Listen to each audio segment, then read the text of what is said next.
And how would you describe your father? What was he like, and what kind of guy was he? He was independent.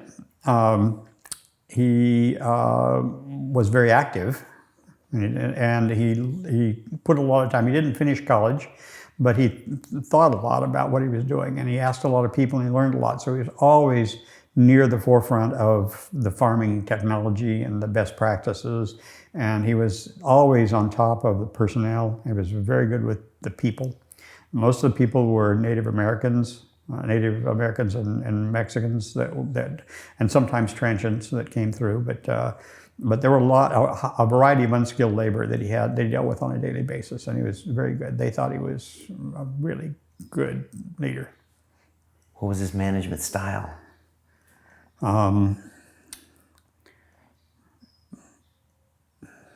Connect with the person, teach them what he wanted, make it very clear how he wanted it done, check on them often. There was always watching. There was no way for a little thing to get by, and there was no barking. There was no real punishment that went with that. The penalty was just not doing it right, and the expectation was that you would, and that held for all the staff. There was a tendency for them to, and this is very old and primitive, and the tendency was it would be paid on Friday night or Saturday morning.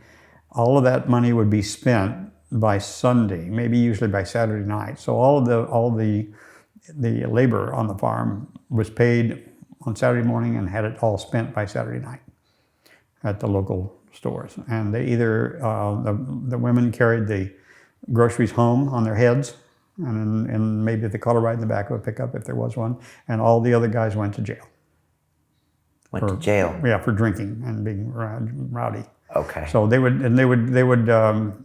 go to jail and round it up so they could get sobered up, and then my dad would go get them out of jail the next morning and give them a ride back to the ranch. Every week? Pretty much every week, at least in my perception. It was pretty often. It was pretty much a routine. Wow. But no barking. I never saw Grandpa yell or raise his temper. That's not his style. Wasn't his style. Right. Or he wasn't his style. He would expect you to get it right, and if you did it wrong, he would go out and explain again what you were doing wrong and what his standard was. And one of the very common things we would do when we were really young, we got to operate heavy equipment when we were young. So I would be driving the pickup truck down the farm road, while he walked to check the irrigation system, and he would put it in first gear and idle the engine. All my job was to not let it get off of the ditch, get into the ditch. It was to keep it in the road. And he would just walk along the side of it, and then he would come over and jump on in the last minute and take over. I was doing that when I was like 9 or 10. And I was actually driving and shifting the pickup trucks and other stuff when I was 11. And I had my first auto accident when I was 11. I peeled the chrome off of the foreman's his car with my other car, with my dad's car, so I scraped that off. I didn't get hardly a word except, yeah, boy, that's really bad driving, kid. So it was really about empowering people. I think so. I think he let the rope really far out for you, and he expected you to be able to do stuff because he was able to do that. That's what his dad did to him. He was always doing stuff. He was farming on his own account when he was 18. On the hook for the rent and the equipment, and that's why he worked all along. So he presumed that that's just what you do. Okay. And he led by example. He worked harder than anybody else. Yeah, absolutely. There's never any chance where he would be sitting and not being involved in what's going on. He'd be showing people. If there were shovels being used, he'd have one.